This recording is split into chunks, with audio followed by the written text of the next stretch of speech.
네, 오늘은 전도서 6장 1절부터 6절까지 말씀을 공부하겠습니다. 오늘은 공동 번역으로 공부를 하겠습니다. 1절에 보면 이렇게 나와 있습니다. 사람의 마음을 무겁게 하는 억울한 일이 하늘 아래 있는 것을 나는 보았다 그랬습니다. 여기 하늘 아래 이 전도서 보게 되면은 해 아래서 이런 말이 많이 나옵니다. 해 아래서. 이게 굉장히 중요하다고 그랬어요. 이거는 영적으로 어떤 의미냐? 하나님을 떠나서 그런 의미죠. 하나님을 떠나서 내가 주인 되어서 그런 의미로 우리는 알고 해석을 해야 됩니다. 그래서 여기 보면은 사람들의 마음을 무겁게 하는 억울한 일이 하나님을 떠나서 사는 이 세상 가운데 있다는 겁니다. 내가 주인 되어 살 때 사람의 마음을 무겁게 하는 억울한 일이 있다는 겁니다. 그거에 대해서 지금 말하겠다는 겁니다. 2절을 보게 되면은 부귀영화를 아쉬움 없이 하나님께 받았으면서도 그것을 마음껏 누려보지 못하고 엉뚱한 사람에게 물려주는 일이 있다. 헛되다 뿐이랴. 통탄할 일이다. 이렇게 나와 있습니다. 그러니까 여기 보게 되면은 하나님이 이렇게 하나님을 떠난 사람들 가운데 이 죄인들에게 부귀영화를 허락하신다는 거죠. 너는 예수 안 믿었으니까 거지같이 살아라. 하나님은 그러지 않는다는 거예요. 하나님을 떠났어도 하나님 앞에 원수를 행해도 어떤 경우는 부귀영화를 허락하기도 한다는 겁니다. 그런데 그것을 마음껏 누려보지 못하고 그랬어요. 하나님은 해 아래 사는 사람들, 하나님을 떠나 사는 사람들, 이 죄인들에게 부귀영화를 허락하지만 행복을 겸하여 주지는 않는다 이 말입니다. 기쁨을 겸하여 주지는 않는다 이 말이에요. 왜냐하면은 행복은 하나님께 있잖아요. 그런데 하나님을 떠났어. 그러니까 아무리 이 땅에서 부귀영화를 누려도 하나님을 떠난 상태니까 하나님 안에 있는 그 행복을 경험할 수가 없죠. 맛볼 수가 없죠. 그러니까 또 이 말은 무슨 말이냐? 사람의 행복은 부귀영화에 있지 않다. 물질이 많다고 행복함을 얻는 게 아니다. 행복은 하나님께 있다. 그러니까 행복하기를 원하면요, 부귀영화를 누리려고 하지 말고 하나님께 나오라. 하나님께 돌아오라. 그 말입니다. 그러니까 지금 복음을 전하고 있는 거예요. 하나님을 떠난 인생들이 다시 하나님께 돌아가는 길은 이 십자가에서 죽으시고 부활하신 예수님을 구주로 영접하는 길입니다. 내가 곧 길이요 진리요 생명이니 나로 말미암지 않고는 아버지께 올 자가 없느니라 그랬어요. 그래서 아직 예수 안 믿은 분이 있다면 꼭 회개하고 예수님을 구주로 영접하세요. 그리고 이제 그 예수님과 동행하는 삶을 살아보십시오. 하나님 안에 있는 그 행복을 그대로 경험하게 될 겁니다. 하나님 안에 있는 그 영원한 기쁨을 그대로 경험할 거예요. 하나님 안에 있는 평안을 그대로 경험하게 될 것입니다. 그래서 예수 믿고 주님과 동행을 하게 되면은 부귀영화는커녕 새빵 살아. 집도 없어요. 이 세상에서 무명한 자예요. 알아주지도 않아요. 그렇게 별 볼 일 없는 세상의 기준을 볼 때 그런 삶을 살아도 그 어디나 하나님 나라. 내가 예수 믿고 주님과 동행하면 내 영혼에 주님으로부터 오는 그 행복감에 거해서 정말 항상 하나님 나라의 그 감격 가운데 거하게 된다 이겁니다. 자, 그 다음에 이제 엉뚱한 사람에게 물려주는 일이 있다 그랬습니다. 이것은 무슨 말입니까? 사람은 한번 죽습니다. 죽으면 그 부귀를 가져가는 게 아니죠. 내가 가지고 있는 그 부귀를 다른 사람들에게 이제 줄 수밖에 없죠. 다른 사람들이 내 것을 취하게 한다는 겁니다. 사람은 다 죄로 말미암아 한번 죽는다는 사실을 다시 한번 상기시키는 겁니다. 죽을 때는 가져가는 것이 없다. 그러니까 이거 헛된 것이다 이 말이에요. 정말 내가 부귀영화를 위해서 그걸 통해서 행복을 얻으려고 그렇게 힘쓰고 애쓰고 잠도 안 자고 그렇게 노력하면서 살아왔거늘 행복 한 방울 먹을 수 없다 이 말이에요.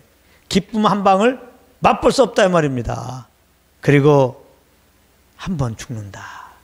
죽을 때 내가 그렇게 힘쓰고 애써서 얻은 거 하나 가져가지 못하고 오히려 남들이 내가 벌어놓은 것을 쓰더라, 취하더라. 참 그러므로 내 삶이 헛되고 그러므로 이거 참 통탄할 일이다. 해 아래서 사는 삶은 통탄할 수밖에 없어요. 그렇기 때문에 헛되지 않는 삶, 통탄하지 않는 삶은 예수 믿고 그 예수님과 유일하게 동행하는 삶이다. 이것이 인생의 삶의 목적이 되어야 되는 겁니다. 이거는 뭐 남는 삶이죠. 이건 통탄할 것이라 항상 감사하고 기뻐하는 삶이죠. 자, 3절을 갑니다. 자식을 100명이나 두고 아무리 오래 산다 할지라도 인생을 마음껏 즐기지 못하고 죽어서도 편안히 묻히지 못할 신세라면 이것은 아예 낙태된 아이보다 못하지 않겠는가, 이렇게 말했어요. 어떤 사람이 있는데 자식을 100명을 두었어. 막 2000년을 살았어. 그런데 여기 보면 인생을 마음껏 즐기지 못하고, 이게 뭡니까? 해 아래서. 해 아래에서는 아무리 자식을 100명 두고 오래 살아도 인생을 마음껏 즐기지 못한다, 그 말입니다. 참 행복을 누리지 못한다는 거예요. 참 행복은 자식 많음에 있지 않다. 참 행복은 오래 사는 데 있지 않다는 거예요. 다시 말합니다. 참 행복은 참 행복의 주 대신 주님과 함께하는 겁니다. 비록 자식이 없을지라도, 비록 오래 못 산다 할지라도 내가 지금 예수 믿고 영생을 얻어서 영생은 하나님을 아는 거예요. 그래서 정말 영생의 삶, 주님과 동행함으로 정말 주님을 아는, 주님을 경험하는, 맛보는 그런 자리에 있다면 주님의 행복과 그 기쁨 가운데 거하는 것이기 때문에 이것이 정말 참 하나님께 복받은 것이다, 그렇게 말하는 것입니다. 그런데 여기서 보면 죽어서도 편안히 묻히지 못할 신세라며 그랬어요. 그러니까 해 아래서 사는 사람들은 죽어서도 편안히 묻히지 못할 신세라는 겁니다. 예수 믿지 않은 자들은 죽어서도 편안히 묻히지 못할 존재예요. 여기서 죽어서도 편안히 묻히지 못할 존재라, 그런 신세다. 이거는 무슨 말이냐면은 내가 지금 해 아래에 있으면은, 해 아래 살면, 하나님을 떠나 살면, 예수 믿지 않고 있으면 내가 죄인이잖아요. 죄의 삭은 사망이다. 한 번 죽어요. 그래서 예수 믿지 않은 자들에게는 죽음에 대한 두려움이 있습니다.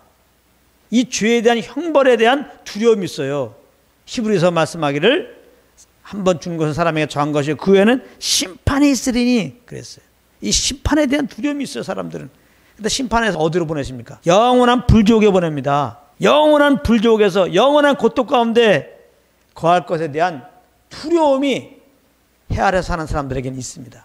주님을 떠난 사람들에게는 있습니다. 그러니까 일평생 마음껏 즐기지도 못하고 오히려 죄에 대한 이 형벌, 이 심판, 영원한 불지옥에 대한 그 두려움 가운데서 있다가 그 두려움 가운데서 죽는다, 이 말이에요. 두려움 가운데 죽는다는 그것입니다. 그런 존재란 말이에요. 그런 신세란 말이에요. 평안할 날이 없어요. 그래서 여기 보면 이것은 아예 낙태된 아이보다 못하지 않겠는가. 낙태된 아이가 그보다 더 평안한 신세라는 겁니다. 왜냐하면 낙태된 아이는 죄에 대한 형벌로 말미암는 그런 두려움을 가질 틈도 없었어요. 그냥 생기자마자 죽었거든. 그러니까 낙태된 아이는 이런 두려움이 없이 죽은 거예요.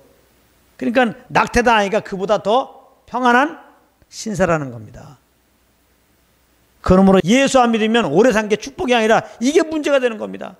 그 죄에 대한 두려움, 그 무서움이 더 남들보다 더 많이 갖고 사는 거예요. 죽을 때도 편치 못하게 죽는다니까요. 당연히 낙태된 자보다 더 편치 않은 그런 신세라고 볼 수 있는 거죠. 그러니까 자식을 많이 두고 오래 살려고 하는 것보다 더 중요한 건 뭐냐? 내가 회개하고 예수 믿고 정말 주님과 동행하는 거예요. 이거 실제입니다, 실제. 이게 실제인지 알려면 내가 주인 된 거 회개하고 십자가에 죽으시고 부활하신 예수님을 구주로 영접하세요. 그 다음에 내 삶에 내가 주인 되지 않고 이제 예수 믿는 우리들 안에 오셔서 나를 인도하시는 그 성령을 쫓아서 생각하고 말하고 행해 보십시오. 성령님이 우리 믿는 자들에게는 감동함을 주세요. 이렇게 하고자 하는 감동함, 이렇게 하고자 하는 소원함을 주세요. 이제는 내 안에 성령님을 의식하고 주님이 주는 그런 감동함과 소원함 따라 움직여 보십시오. 바로 우리 속에, 우리 안에 주님의 평강이 강같이 흐릅니다. 비록 내가 환난 중에 있어도요, 아무 문제가 안 돼요. 그래서 성경에 보게 되면 환난 중에도 즐거워한다 그런 말이 있어요. 시험 중에서 오히려 기뻐하라고 명령합니다. 아니 어떻게 시험을 당했는데 어떻게 기뻐하지? 아니 환난을 당했는데 어떻게 즐거워하지? 이거 하나님이 이거 무리한 요구다. 그래요. 우리의 의로 그렇게 하라는 게 아니고, 우리가 예수 믿고 주님과 동행하게 되면 그런 삶의 모습이 된다는 겁니다. 그러니까 또 그걸 우리의 힘으로 환난 중에도 즐거워하라고 그래서 환난인데 막 즐거우려고 노력하고, 시험을 당해도 기뻐하라고 해서 시험을 당할 때 기뻐하도록 노력하지 말고 예수를 믿고, 예수 믿었다면 우리 안에 계신 주님과 동행하기에 힘쓰란 말이에요. 이분께서 주시는 감동과 그 소원함을 따라서 그렇게 생각하고 말하고 행해 보시란 말이에요. 분명히 환난이고 분명히 시험이어서 염려 근심할 수밖에 없고, 정말 마음속에 답답함이 있을 수밖에 없음에도 불구하고 이상하게 하나님이 주시는 평강이 내 속에서부터 이렇게 나를 주장하며 이제 올라오게 됩니다. 그래서 결국은 나를 구원한 주님께 감사하며 기뻐하며 주님을 높일 수밖에 없어요. 네, 그런 은혜가 있기를 예수님으로 축복합니다.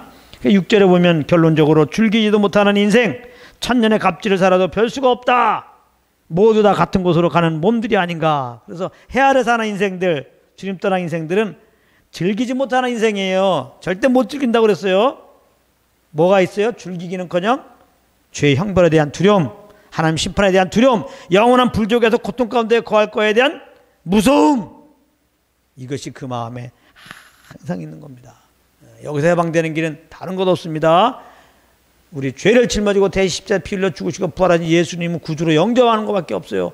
그리고 모든 삶을 그 주님의 인도함을 따라 사는 것밖에는 답이 없습니다. 여러분들 삶 가운데 그런 은혜가 있기를, 그래서 하나님이 공포하는 그런 행복과 평강이 넘쳐서 어떤 상황에도 그 구원의 하나님을 찬양하고 구원의 그 예수 그리스도의 복음을 증거하는 여러분들 되시기를 예수님으로 축복합니다.